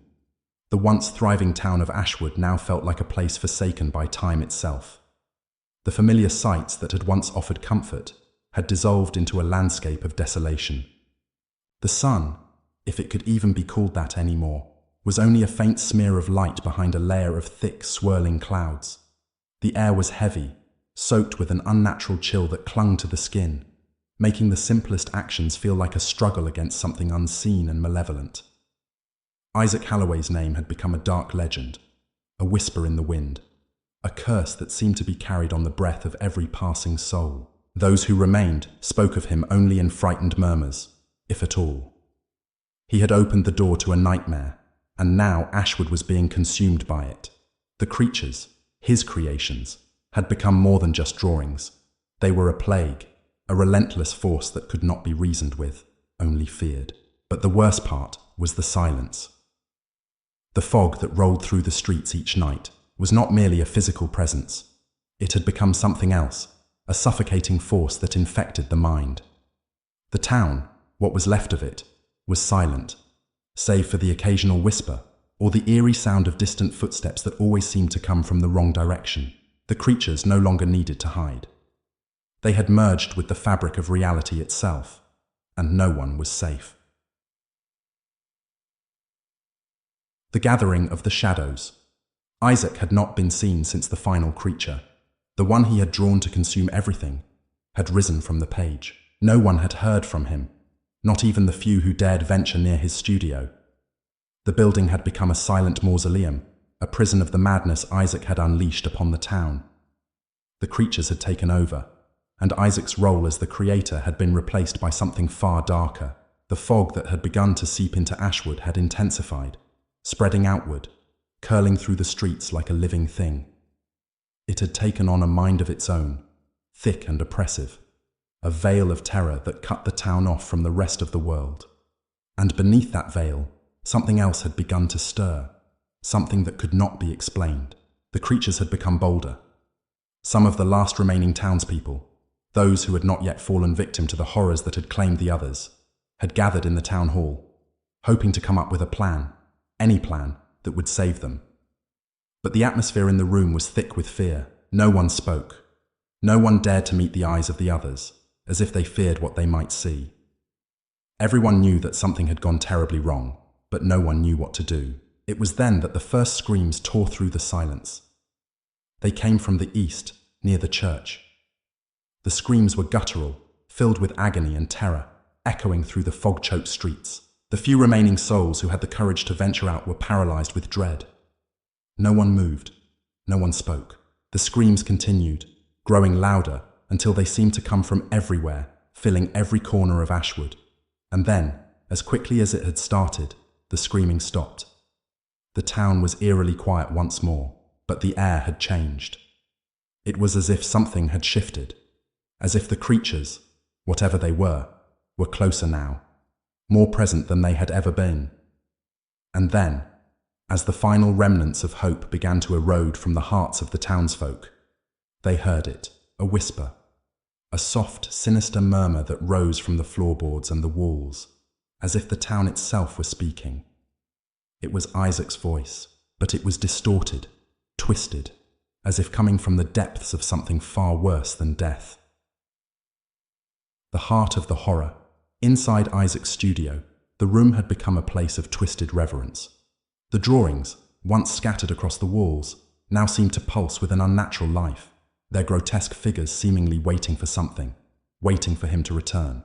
The studio was dark, filled with the smell of ink, and something far more unpleasant, something that made the air feel thick, heavy with decay. Isaac had not left the studio in days, but he had been there. He had been watching. His eyes, hollow and empty, seemed to be forever fixed on the creatures, those beings that he had once believed he could control. But he was no longer the artist. He was their vessel. His body had become their conduit, their gateway. His mind was fractured, broken by the very darkness he had unleashed. Isaac had opened the door, but he had never been able to close it. And now, he was no longer fully human. He had become a puppet, a plaything for the creatures. His limbs were stiff, his movements jerky and unnatural, as though he were being pulled by invisible strings. Isaac's vision blurred as he stared at the canvas in front of him. He couldn't stop himself. He couldn't draw anymore, but something was pulling at him. They were pulling at him.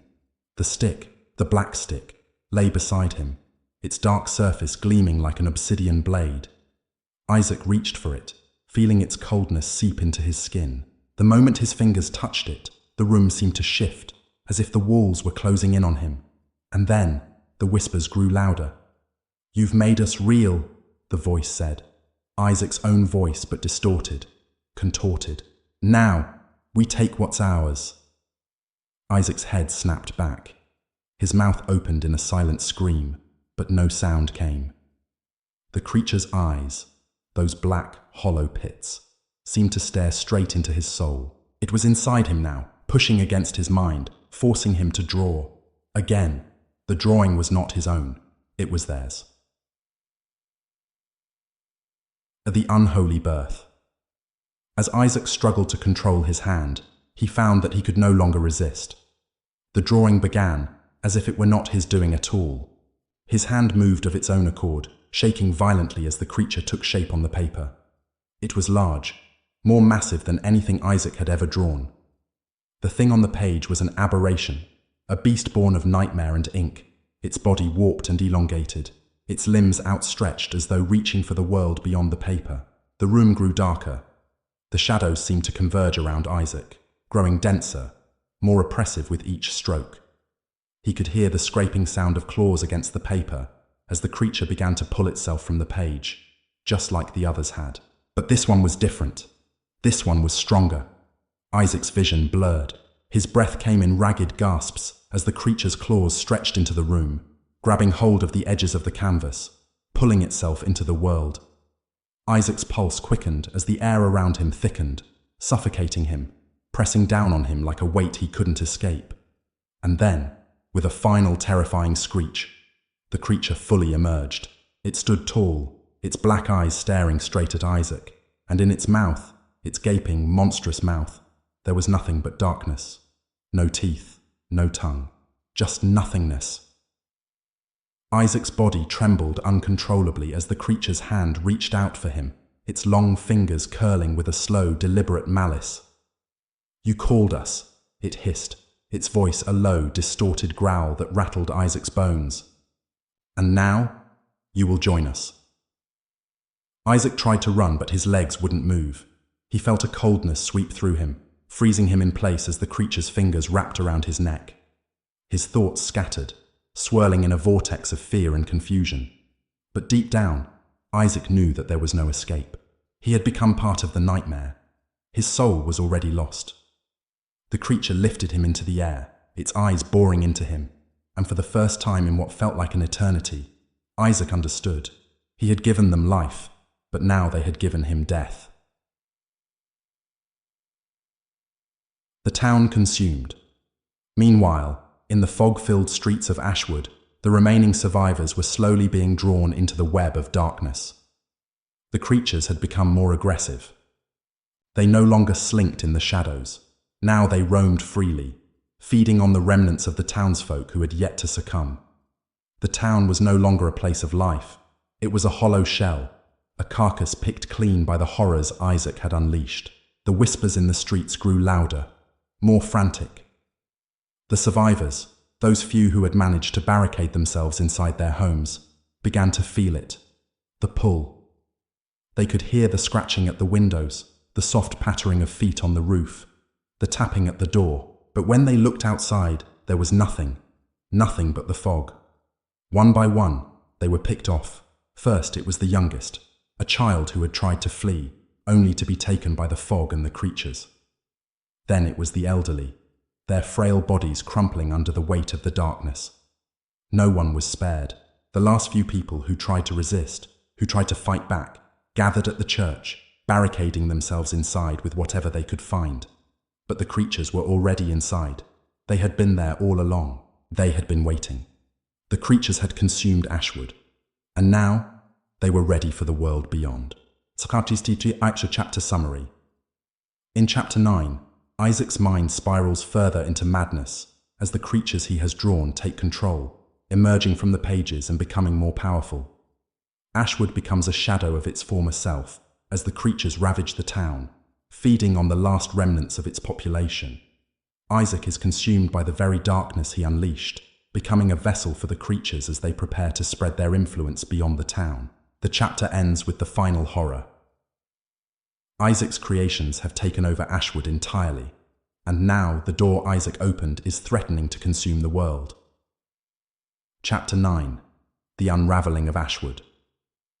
Ashwood had become something unrecognizable, a decaying ghost town suffocating beneath the weight of its own nightmares. What had once been a tranquil, peaceful community was now trapped in an eternal twilight, where the air was thick with fog, and the buildings appeared as hollowed-out shells, their windows shattered or covered in thick grime. The town felt wrong, as if it no longer belonged in this world.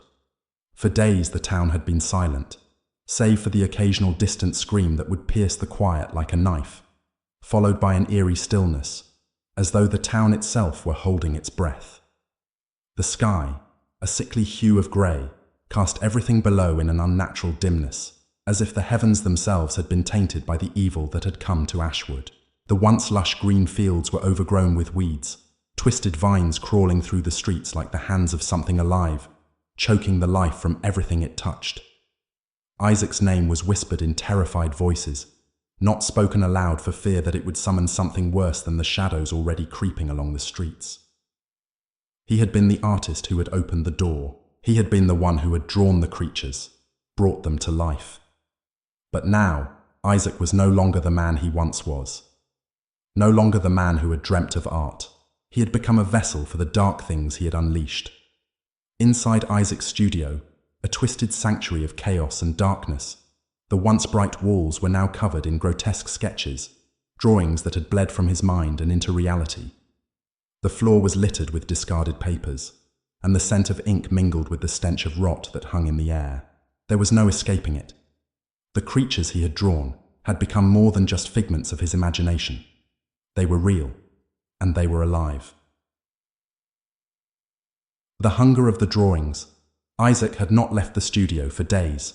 His body was gaunt, his face pale, and his eyes sunken into his skull, as though he hadn't slept in weeks, perhaps longer. The hunger was unbearable now, gnawing at him from the inside. His thoughts were fractured, disjointed, but all that mattered was the next drawing. His hand trembled as it picked up the black stick, the tool that had become both his salvation and his damnation. The black stick was not just a pen. It was the key that unlocked the door to something far worse than death. The first few drawings had been accidental, drawn in a fit of obsessive curiosity. But now Isaac could no longer control himself. Every stroke, every line brought forth something new, something twisted, something hungry. The creatures had begun to change. They had evolved. They no longer waited for Isaac to finish a drawing before they emerged. They pulled themselves out, crawling, stretching, bending reality itself to fit their form. Isaac's hands shook as he sketched another figure, its limbs too long, its face obscured in shadow. His mind reeled as the creature took form on the page, its twisted body beginning to stir beneath his fingers. He could feel it, the pull. The creature's body seemed to rip from the paper, its clawed hands reaching out, stretching toward Isaac as if it could taste the very air around him. "You cannot escape us," the creature whispered in a voice that wasn't just heard. It was felt. Isaac's spine stiffened, but his body couldn't move. His breath was ragged, his heart pounding in his chest. The creature's fingers pressed against the air, the space between it and Isaac growing thinner and thinner, until Isaac could feel the pressure, like invisible claws wrapping around him. Isaac's eyes widened as the creature's form stretched beyond the paper, pulling itself free. It was not like the others. This one was larger, more powerful, its limbs reaching outward with an unsettling grace. Its eyes, hollow and empty, locked onto Isaac's, and for a moment, Isaac understood. This creature had not come for him just to exist. It had come to claim him. But Isaac's hand moved involuntarily, as though against his will. The black stick trembled in his grasp as his body began to draw again. The creature in front of him seemed to instruct him, its presence filling his mind, taking hold of his thoughts. The line blurred between his own will and the creature's hunger. "You will finish the drawing," it murmured, its voice echoing in Isaac's mind. "You cannot stop now." Isaac tried to fight it, but his mind and body were no longer his own. The creature's grip had tightened around him, pulling him into the very thing he had created. His body jerked violently as the drawing continued. More creatures emerged, and with each new creation, the town of Ashwood was slowly being consumed. And the fall of the town out in the streets, the few remaining souls in Ashwood were beginning to feel the effects of Isaac's madness. Those who had not yet fallen victim to the creatures lived in fear. Fear of what lurked in the fog. Fear of the creatures who could appear at any moment. Fear that they were next. The townsfolk could feel it in the air. Something was wrong. Something had been wrong for a long time, but now they could no longer deny it. The shadows were no longer just in the corners of their rooms. They were following them. They were growing. At night, strange sounds echoed through the empty streets. Scratching, scuttling, the sound of something moving in the dark. People would wake up with the sensation of being watched, the air thick with an oppressive weight. No one dared leave their homes after dusk, for fear that the creatures would come for them. But it wasn't just the creatures that haunted Ashwood now. The fog had taken on a life of its own. It moved as though it were alive, creeping through the streets, curling under doors, wrapping around windows, and suffocating everything in its path. The people who had once called this place home had begun to vanish, and those who remained were left in terror, huddled together in whatever dark corner they could find. And Isaac was no longer just a man. He was a shadow of himself. His body was a puppet controlled by the creatures he had birthed. They moved him, they drove him, and he couldn't stop. He had opened the door, and now the creatures were free, crawling out of his mind and into the world. They were everywhere. Poofamdum, but the door never closes. In the dead of night, As the last remnants of the town's population cowered behind locked doors, Isaac's studio became a place of unearthly chaos. The walls seemed to pulse with dark energy, the air thick with the presence of something malevolent.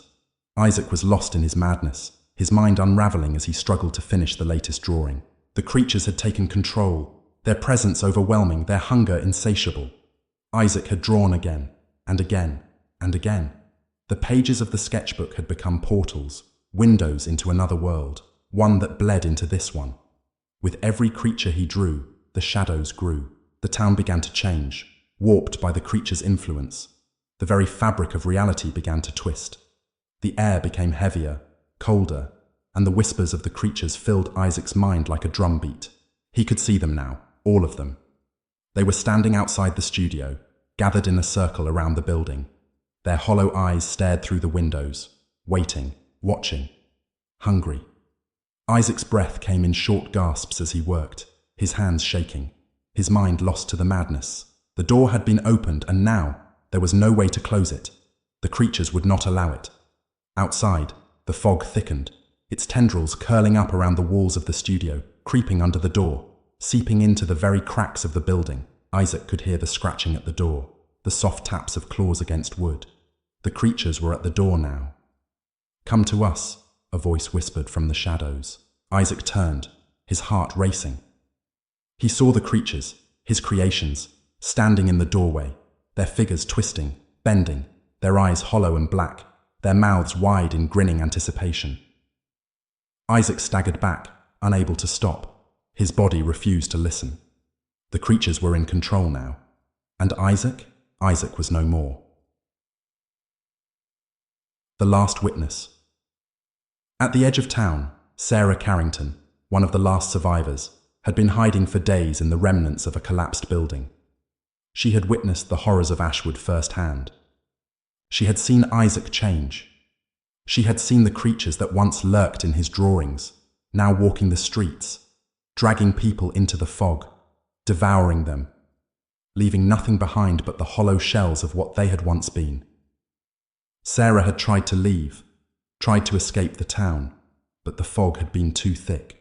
The creatures had cut off every path. There was no way out. She had thought of running into the forest, but she knew there would be no escape there either.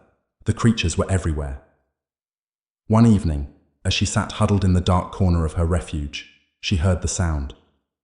It was faint at first, but then it grew louder. The scraping sound of claws against stone, the slithering sound of something large moving in the dark. She peered out into the fog but saw nothing. Just the shadow of something moving, something waiting. And then, as the fog thickened, Sarah realized with chilling certainty that there was no escape. Isaac's creations had consumed Ashwood, and now they were coming for her. Chapter Summary. In Chapter 9, Isaac's mind spirals further into madness, and the creatures he has drawn take full control of Ashwood. The town falls into an irreversible state of horror as the creatures roam freely, devouring what remains of the population. Isaac becomes a vessel for the darkness, and the creatures are no longer bound by paper. They are part of the town itself. The fog and shadows grow more oppressive, and the very fabric of reality is torn as the town is consumed. In the end, Sarah, the last survivor, realizes the horrifying truth. There is no escaping the nightmare Isaac has unleashed. Ashwood is lost, and the creatures are free to feed on the world. Chapter 10. The door left open. Ashwood had become a town swallowed by its own nightmares. The once bustling streets were now quiet, the houses dark and abandoned, their windows broken or boarded up. The air itself had thickened, permeated with an unnatural heaviness, like the town itself was suffocating. The sun, if it could still be called that, barely peered through the thick, brooding clouds that constantly hovered overhead. It was as though the sky itself was holding its breath, waiting for something terrible to unfold. Isaac's name was no longer spoken in Ashwood, at least not aloud. The fear had rooted so deeply that even mentioning it aloud seemed like an invitation for something worse to come. The whispers behind closed doors were enough to send chills through anyone who heard them. They spoke of the artist who had once been so full of potential, someone whose passion for his craft had driven him to madness. They spoke of the creatures that had once been sketches on paper but were now very much alive, roaming the town, feeding on whatever remained of the townspeople. And Isaac? Isaac had not been seen in days, weeks perhaps. No one truly knew. He had become something else, something monstrous, something beyond the man who had once stood as Ashwood's most promising artist, the man who had drawn life into reality. And now, that very reality was consuming everything. The creatures emerge. The fog that had settled over the town seemed to have a life of its own. It wasn't like any fog Ashwood had ever seen before. This one didn't roll in from the river or creep across the fields. This fog was thick and dense, as though it were a physical presence, closing in on every corner, every street, every building. It seemed to push against the very fabric of existence itself, as if it were trying to pull something through, something that had no business being here. Inside the fog, the creatures moved. They were Isaac's creations, but they were no longer bound by ink and paper. They had slithered out of his mind and bled into the world, their twisted forms now free to roam the streets. Some of them moved in the darkness, their eyes glowing faintly, while others crept in and out of the fog like shadows, too quick to catch. And in the spaces between these creatures, there was something far worse: the emptiness they left behind. A silence so deep and suffocating that it could fill the very soul with dread. Isaac had drawn them.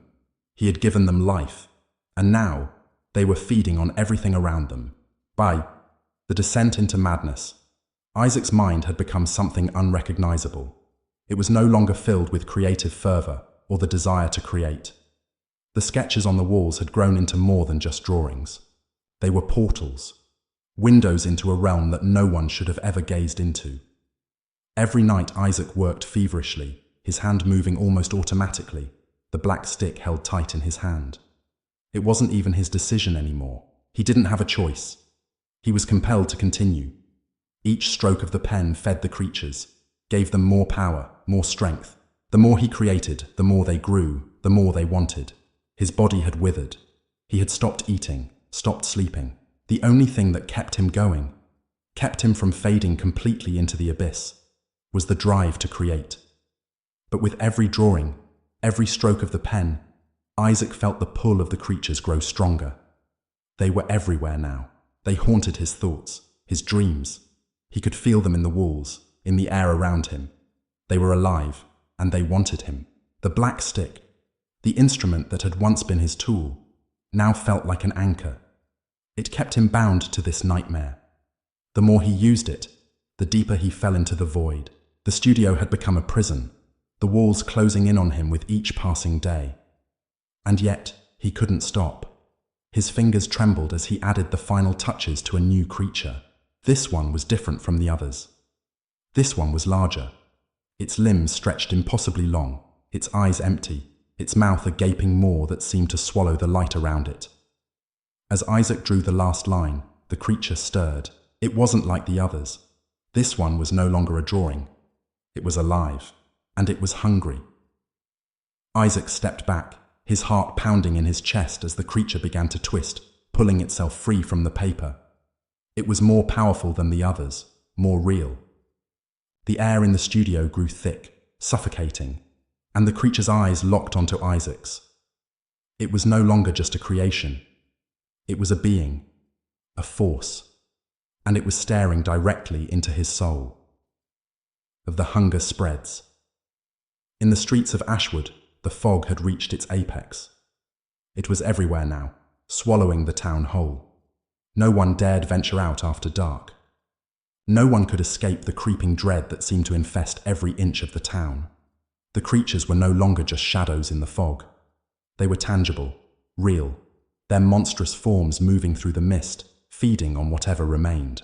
The few who had survived hid in their homes, but they knew it was only a matter of time before the creatures found them, before the fog closed in and consumed them as well. The streets were empty, save for the occasional sound of footsteps. Or was it footsteps? The sound would echo through the silence, reverberating from the shadows, from places where no one had walked. And then, one by one, the last of the townspeople began to disappear. The town's leaders, once so full of resolve, had tried to organize a defense.